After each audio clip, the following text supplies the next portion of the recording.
کربلا مانا سید ہاشم رضا نقوی صاحب چہلم کے موقع پر شہادت امام حسین سے متعلق چند الفاظ پیش کریں گے. آپ سب سے گزارش ہے کہ محمد وآل محمد پر درود بھیجیں. شیطان الرجیم. بسم اللہ الرحمن الرحیم. تمام تعریفیں اور حمد و ثنا اس رب اکبر کے لیے جو سب کا مالک، رازق اور خالق ہے، اور اتنا غفور و رحیم ہے کہ ہماری نیکیوں اور ہماری اچھائیوں کو پوری دنیا پہ ظاہر کر دیتا ہے، اور ستار اور عیوب اتنا کہ ہمارے گناہوں کو پوری دنیا سے چھپا کے رکھتا ہے. تمام تعریفیں اور حمد و ثنا اہل بیت محمد کے بعظمت، معزز اور کریم خاندان کے لیے جس کائنات کی تخلیق کا موجب بنے، جو اللہ کی وحی کے امین ہیں، اللہ کی طرف سے انسانوں پر حجت خدا ہیں، اور اس بھری کائنات میں خالق اور مخلوق کے درمیان ہم جیسے گناہگاروں کو ان جیسا اور کوئی وسیلہ نظر نہیں آتا. برادران اسلام، ہم اپنے آنسوؤں اور زخمی دلوں کے ساتھ فرزند رسول، جگر گوشہ علی و بطول، فرزند ساقی کوثر، راکب دوش نبوت، شہنشاہ عرب و عجم، شافی روز جزا، جوانان جنت کے سردار اور شہیدوں کے سید و سردار حسین ابن علی اور ان کے 72 پیاسے جانثاروں کے چہلم کے موقع پر وارث عزاداری یوسف زہرا امام زمن کی خدمت اقدس اور عالم اسلام کو اپنے خون جگر کے نذرانہ کے ساتھ ہدیہ تعزیت پیش کرتے ہیں. انسان نے اس نہج پہ سوچا ہی کہاں ہے، انسان نے اس نہج پہ سوچا ہی کہاں ہے، ان حسین زمانے بھر میں محمد کی زباں ہے. بہت ہی مختصر ترین وقت ہوتا ہے، 12 یا 14 منٹ. نیاز مولا ایک طالب علم کی حیثیت سے انتہائی توجہ کے ساتھ. کربلا تاریخ کے 2 ایسے واقعات ہیں جن کا ذکر قیامت تک جاری و ساری رہے گا. کربلا اکثر جو معترض اعتراض کرنے والے کہتے ہیں کہ کربلا ایک حادثہ تھا، کیا ضرورت ہے ہر سال اس کی یاد منانے کی، ان جلوسوں کی، ان نہو ماتم کی، ان گریہ و بقا کی. دیکھیے شہید اسلام رہبر معظم سید علی خامنہئی فرما گئے ہیں کربلا حادثہ نہیں ہے، کربلا آئین زندگی ہے. ہم نے جو کچھ بھی سیکھا، میں سمجھتا ہوں ظالم کے خلاف مظلوموں کا ڈٹ جانا، یہ کربلا ہی سے وہ سبق ہے جو آج تک دنیا نے حاصل کیا ہے. اے ہماری درس کا کربلا کربلا، حق کا سیدھا راستہ کربلا کربلا، عبادتوں کا راستہ کربلا کربلا، شہادتوں کا راستہ کربلا کربلا، سعادتوں کا راستہ کربلا کربلا. تقریر ہمارے برادر کر رہے تھے. مینا میں کیا ہوا؟ مینا میں یہ ہوا نا، خلیل اللہ نے اپنے ہاتھوں سے اپنے لخت جگر کے نازک گلے پر چھری چلائی، اور حضرت اسماعیل علیہ السلام نے اپنا سر تسلیم کیا. یہ کہ اللہ کا امر تھا کہ اللہ نے اس چھری کو چلنے سے روک دیا.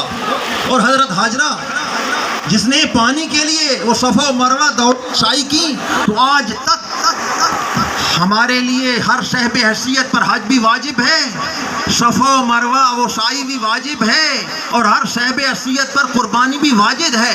کہ اللہ نے ذبح عظیم پر یہ قربانی ٹال دی.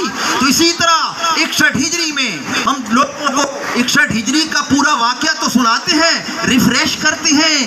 دیکھیے ایک عارف عالم دین فرما رہا تھا کہ جسم کو غش آ جائے تو اسے ٹھنڈے پانی کے چھینٹے دیے جاتے ہیں، جب روح بے ہوش ہو جائے اسے گرم خون کے چھینٹوں کی ضرورت ہوتی ہے. اور 61 ہجری میں جب قوم سو چکی تو حسین ابن علی نے اپنے گرم خون کے چھینٹوں سے قوم کو جگایا.